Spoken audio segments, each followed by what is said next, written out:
जब मेरे माता पिता का भी इसी तरह देहांत हुआ और मैं बहुत छोटी थी, 8 वर्ष की थी।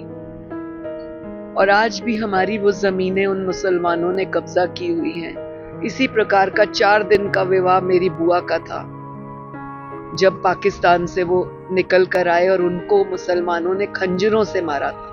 ये और कितनी बच्चियां मेरी तरह यतीम होंगी और कितनी बच्चियां इस बेटी की तरह जो है सुहाग खोएंगी।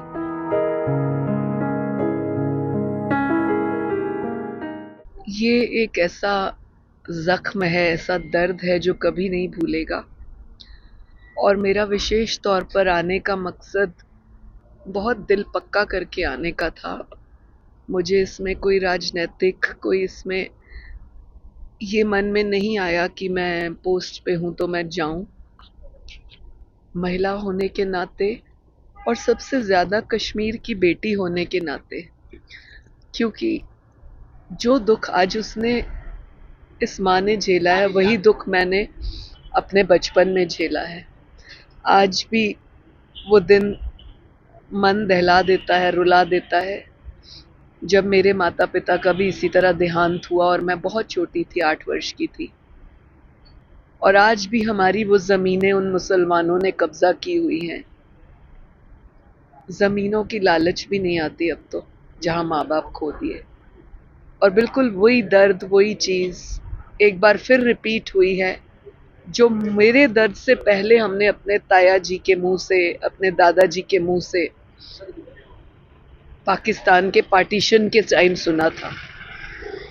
4 वर्ष 4 दिन का विवाह जैसे इस बेटी का है, इस बच्चे का था, इसी प्रकार का 4 दिन का विवाह मेरी बुआ का था, जब पाकिस्तान से वो निकल कर आए और उनको मुसलमानों ने खंजरों से मारा था।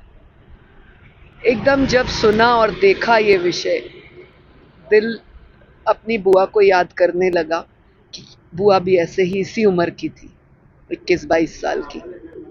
और याद आया कि अभी भी वो काफिर, अभी तक काफिर हैं, अभी भी वो इसी तरह से बेटियों के सुहाग उजाड़ते हैं। आप चैनल्स के माध्यम से कश्मीर की बेटी होने के नाते और उन सब दुखों को झेले हुए होने के नाते 2-2 बार मैं अपने देश के गृह मंत्री अमित शाह जी से, अपने प्रधानमंत्री जी से हाथ जोड़ के निवेदन करती हूँ कि और बेटियां हमारी तरह ना छोड़ी जाए, इस तरह का दर्द और ना दिया जाए। और मैं इस बेटी से कहकर आई हूँ, उसकी माता जी से, कि कुछ दिन आपको ये दर्द तो झेलना ही है, लेकिन ये जीवन भर का है। महिला आयोग के दरवाजे, सरकार के दरवाजे आपके लिए हमेशा खुले हैं।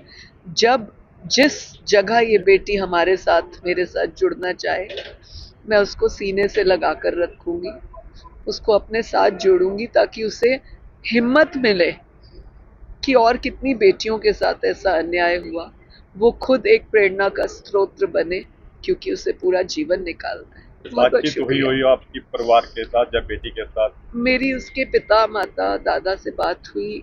उस बच्ची की हिम्मत नहीं है बात करने की, परंतु मैं कुछ दिन निकलने के बाद एक बार पुनः उस बेटी को मिलने आऊंगी। तो कल आज वहाँ पे बमबारी वगैरह हुई है, उसको कैसे देखते हैं? देखिए, जिस हिसाब से मोदी जी ने बात की है, जिस हिसाब से राजनाथ सिंह और अमित शाह जी ने तय किया है, एक आम नागरिक के नाते अगर आप सोचो और एक कश्मीर की बेटी के नाते अगर आप सोचो, मुझे लगता है इनका अंतिम समय आ गया है और ये अब होना चाहिए, होना चाहिए। अमित शाह जी, मैं हाथ जोड़ के निवेदन करती हूँ, अब ये होना चाहिए। और कितनी बच्चियां मेरी तरह यतीम होंगी और कितनी बच्चियां इस बेटी की तरह जो है सुहाग खोएंगी। प्लीज, अब ये होना चाहिए। हमसे जुड़े रहने के लिए हमारे YouTube चैनल को सब्सक्राइब करें और नई वीडियो की नोटिफिकेशन के लिए बेल आइकॉन को दबाएं। अगर आप ये वीडियो Facebook पर देख रहे हैं तो लाइक जरूर करें और ज्यादा से ज्यादा शेयर करें। धन्यवाद।